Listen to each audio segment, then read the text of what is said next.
tanya Pak Padli. Oh, kenapa Ibu?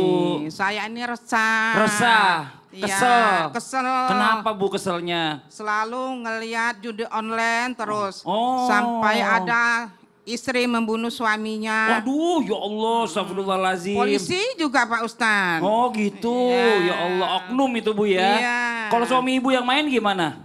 Waduh, duh. Hah? Waduh gimana Bu, geleng-geleng waduh? Ya. Mau diapain kalau suaminya yang main?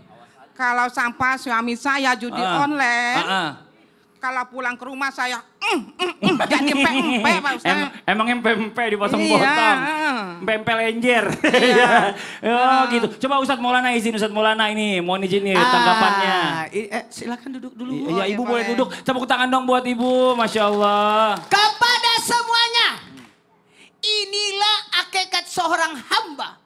Harusnya tahu ketika kita harus mengendalikan diri. Kendalikan. Karena kenapa? Ternyata judi itu adalah membuat orang penasaran. Nauzubillah. Membuat penasaran, menang maupun kalah, menjadikan penasaran dan mengakibatkan nauzubillah. Hasil dari judi itu bisa membahayakan diri. Harusnya kita bisa menguasai diri. Kita ini banyak, kalau saya berpikir gini, kenapa ada orang sibuk dengan judi? Padahal banyak kegiatan yang bisa kita lakukan.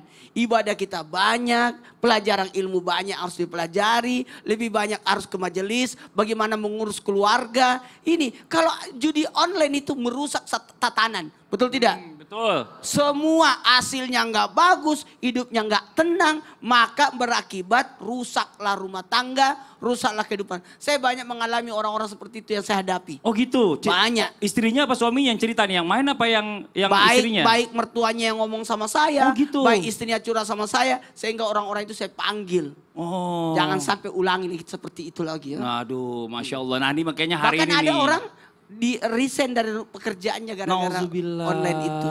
Ya Allah. Ustadz terima kasih banyak. Tepuk tangan dong Ustadz Maulana. Tuh bahaya Bu ya yang namanya judi. Mau online, mau langsung semuanya bahaya. Terus hari ini nih kita coba yang namanya membahas tentang tema bagaimana caranya kita bisa dijauhkan dari hal-hal tersebut. Atau mungkin buat jamaah yang di rumah yang udah sering main. Bagaimana caranya nih melepaskan ketergantungan atau kesenangannya main judi atau judi online. Nah hari ini kita bahas temanya yang luar biasa, temanya adalah bagaimana aku lepas dari maksiat ini. Tepuk tangan Bu, Masya Allah.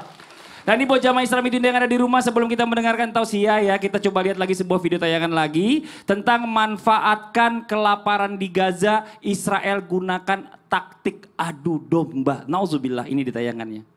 Tentara Israel berusaha menggantikan Hamas dengan tokoh suku untuk memberikan bantuan dan memerintah Gaza di bawah pendudukan militer Israel tanpa batas waktu. Setelah menyerang konvoi bantuan dan mencegah lembaga bantuan tradisional mengirimkan makanan kepada warga Gaza yang kelaparan, tentara Israel mulai membagikan kotak Ramadan kepada penduduk di daerah kantong yang terkepung, media Israel melaporkan pada 4 Maret. Distribusi tersebut merupakan bagian dari operasi pengaruh Israel untuk mengurangi dukungan terhadap Hamas dan menciptakan sistem pemerintahan suku baru. Nah bagaimana caranya kita bisa menghindari yang namanya adu domba ini Ustadz Syam ya. Dan kadang-kadang kita nih sebagai manusia ini gak sadar, nauzubillah. Gak sadar kalau kita lagi diadu domba sama orang tersebut. Nah ini mau izin penjelasannya, tepuk tangan buat guru kita Ustadz Syam. Baik, Bismillahirrahmanirrahim. Tabi guruku Ustadz Maulana, Pak Kiai, Mas Fadli serta guru-guru kami di belakang Allah Subhanahu wa taala. Al-Quran surah Al-Hujurat ayat 6. A'udzu billahi minasy syaithanir rajim. Ya ayyuhalladzina amanu in ja'akum fasiqun binaba إن جاءكم فاسق بنبأ فتبينوا أن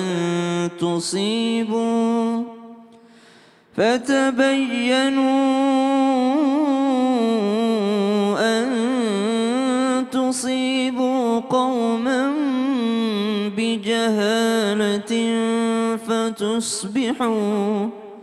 فتصبحوا على ما فعلتم نادمين. Allah. Bagaimana aku terlepas dari maksiat ini? Judul tema besar kita hari ini. Dan maksiat pertama yang kita bahas adalah adu domba. Jadi kalau kita menyebut kata maksiat, jangan pikiran kita langsung judi, khamar, segala macam. Adu domba merupakan sebuah maksiat. Mengadu domba orang lain adalah maksiat yang dibenci oleh Allah Subhanahu wa taala. Bahkan Nabi SAW bersabda dalam sebuah riwayat, orang yang paling aku cintai adalah orang yang paling bagus akhlaknya, orang yang paling ramah perangainya, orang yang paling sopan santun terhadap orang lain, mereka yang saling rahmah. Tapi orang yang paling aku benci adalah mereka yang kesana kemari memberikan berita sehingga mencerai-beraikan sebuah komunitas ataupun sebuah hubungan yang sedang terjalin, dia cerai-beraikan. Ini yang dibenci oleh Nabi SAW. Bagaimana cara kita menghindarinya? Maka kata Al-Quran, sebagai orang beriman konsekuensinya adalah in ja'akum fasikum binaba'in fatabayyanu. Setiap ada berita yang datang mestinya jangan langsung percaya.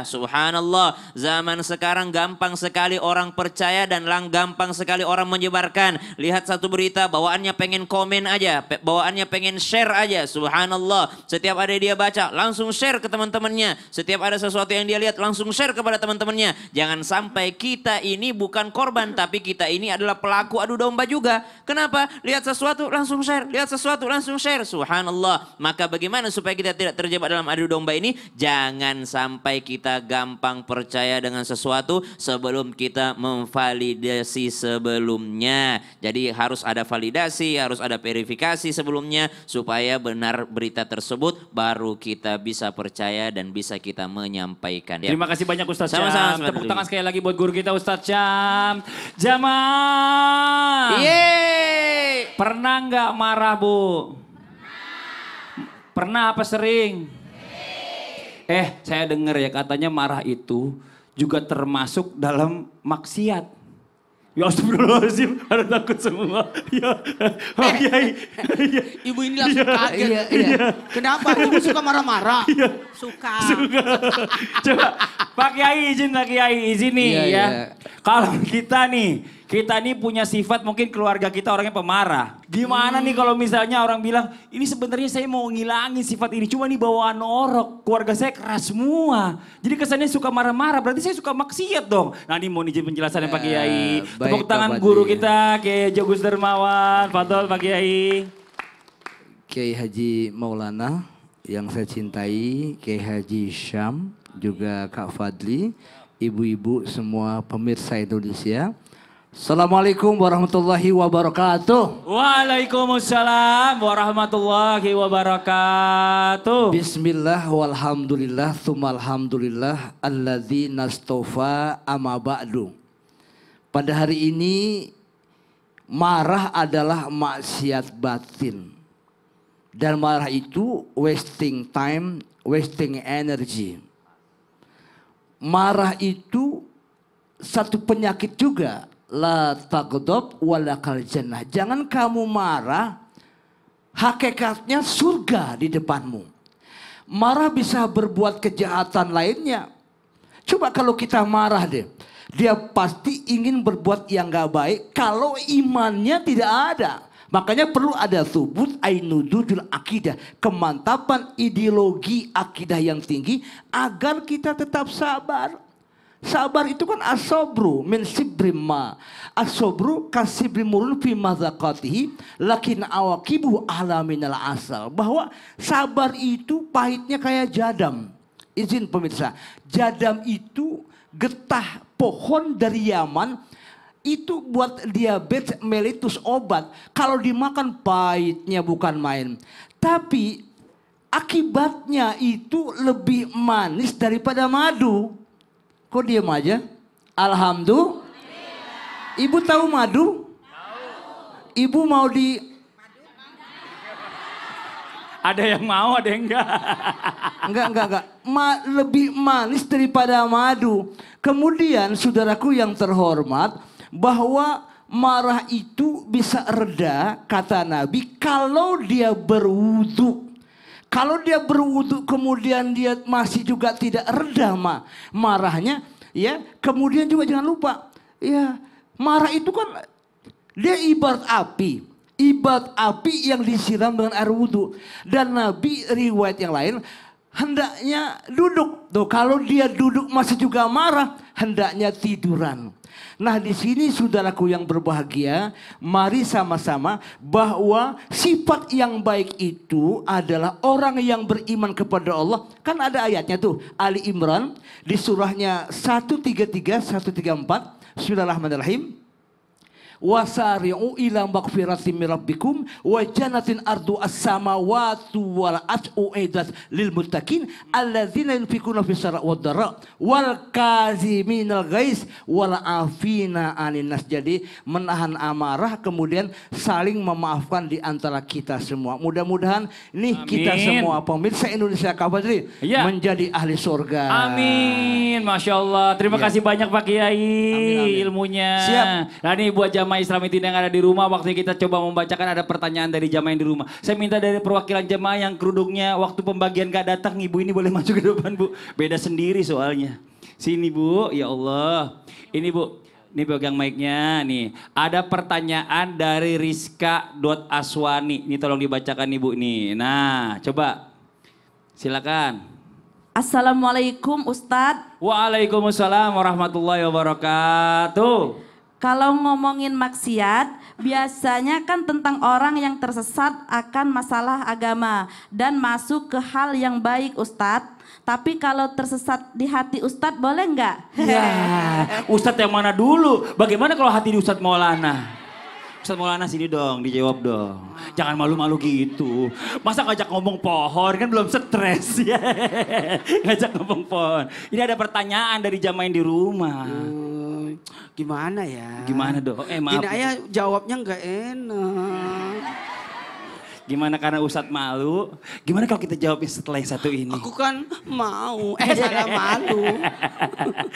Mau jauh mau gimana? Mau tahu? Mau dong. Mau tahu? Mau. Jangan sampai justru timbul maksiat. Oh gitu? Mau tahu? Mau. Kita akan bahas setelah yang satu ini. Oh Jamaah-jamaah. Alhamdulillah.